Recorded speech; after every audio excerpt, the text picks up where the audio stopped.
એક સૌથી મહત્વની વાત, અને જે કેટલાય સમયથી જ્યારે અમેરિકા ડ્રીમ એની ચર્ચા આવે છે, ત્યારે બ્રાયન જોન્સનનો એક વિડીયો છે જે પોડકાસ્ટમાં બેઠા હતા ઝીરોધાના ફાઉન્ડર નિખિલ કામત સાથે. એ બહુ વાયરલ થઈ રહ્યું છે. એ પોડકાસ્ટમાં બેઠા એટલા માટે નહીં કે પછી બ્રાયન જોન્સન કેવી રીતે દિવસે ને દિવસે વધારે યંગ થઈ રહ્યા છે એના માટે નહીં, એ ચાલુ પોડકાસ્ટમાં ઊભા થઈને નીકળી ગયા. ને કારણ શું? તો કે એર પોલ્યુશન. મુંબઈમાં સી ફેસિંગ હોટેલમાં એક જગ્યાએ બેઠા છે, દરિયો સામે દેખાઈ રહ્યો છે, અને છતાંય AQI 120, 130 એવું જ્યારે સાંભળે ત્યારે કોઈ પણ અમેરિકન એના રૂમાડા એટલે ઊભા થઈ જાય, કેમ કે 100 AQI એમને ત્યાં સામાન્ય નથી. પ્રધાનમંત્રી જ્યાં લેન્ડ કરવાના છે એ વોશિંગ્ટન ડીસીમાં AQI 12 છે. એ અમેરિકાનું કેપિટલ છે.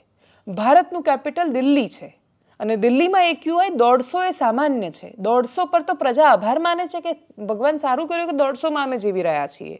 150 AQI સાથે જીવતી પ્રજા માટે આ સૌથી મોટો પડકાર છે. બ્રાયન જોન્સન ઊભા થઈને જાય છે એ આપણા માટે એક એલાર્મ છે, અને માત્ર એટલા માટે વિચાર કરવાની જરૂર છે એવું નથી. તમે જે પણ લોકો જેમના મા બાપ ગામડે રહે છે, જે લોકો ખેતી સાથે સંકળાયેલા છે અથવા ખુલ્લા વાતાવરણમાં જીવેલા છે, એમને પૂછો કે શું એમના મા બાપ શહેરમાં આવે તો રહી શકે છે? ફ્લેટમાં રહેતા માણસોને પૂછો કે શું એમના મા બાપને ફાવે છે શહેરમાં, તો કે નહીં. શું નથી ફાવતું? તો કે હવા અનુકૂળ નથી આવતી, પાણી અનુકૂળ નથી આવતું. ખુલ્લામાં રહેવા ટેવાયેલા છીએ, શ્વાસમાં ચોખ્ખી હવા ભરવા ટેવાયેલા માણસોને નથી ફાવતું શહેરોમાં. આ ભારતીય શહેરોની હકીકત છે, અને ધીરે ધીરે ગામડું એ શહેર બાજુ આવી રહ્યું છે. એટલા બધા આપણે શહેરોમાં ભેગા થયા છીએ, પણ આપણી પાસે શ્વાસ લેવા માટે ચોખ્ખી હવા નથી. આપણી ગ્રાઉન્ડ વોટરની હકીકત અતિશય દુર્દશાવાળી, ડરાવવાવાળી, અને આપણને ચેતવી જવા માટે વારંવાર એલાર્મ વગાડે છે કે ગ્રાઉન્ડ વોટર કન્ટામિનેટેડ થઈ ગયું છે. એનો મતલબ કે પ્રદૂષણ ત્યાં ઘૂસી ગયું છે. શહેરમાં બોરમાંથી આવતું પાણી, એનું TDS કેટલું હોય છે, કેટલું ક્ષારવાળું પાણી આવે છે. એ પાણી માત્ર સ્કિનને, ત્વચાને ખાલી દેખાવમાં નુકસાન નથી કરતું, એ બીમારીઓ નોતરીને જાય છે.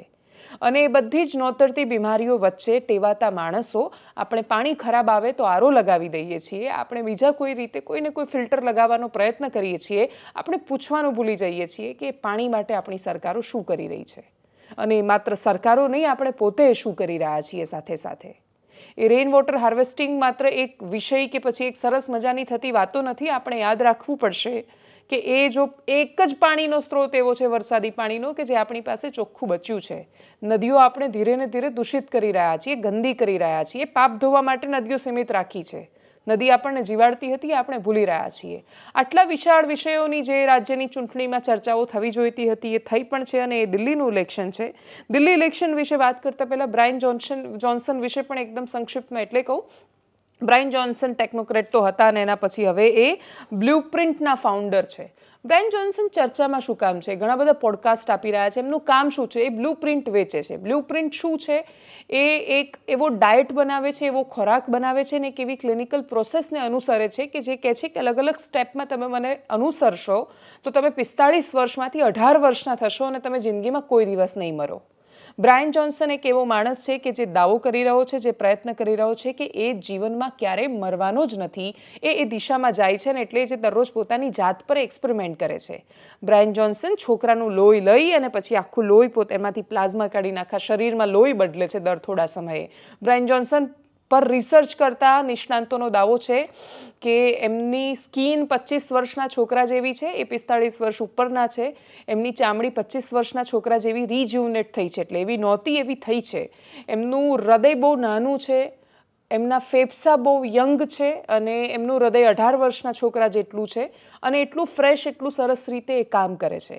બ્રાયન જોન્સન આ કેવી રીતે કરે છે? એમનો ડાયટ છે, એટલે બ્લુપ્રિન્ટમાં એ સૌથી પહેલાં ડાયટ આપે, પછી સપ્લિમેન્ટ્સ આપે, પછી એક્સરસાઇઝની સૂચના આપે, અને પછી ક્લિનિકલ પ્રોસિજર એને ફોલો કરતા હોય છે. એ રીતે એ લોકોને યંગ કરી રહ્યા છે.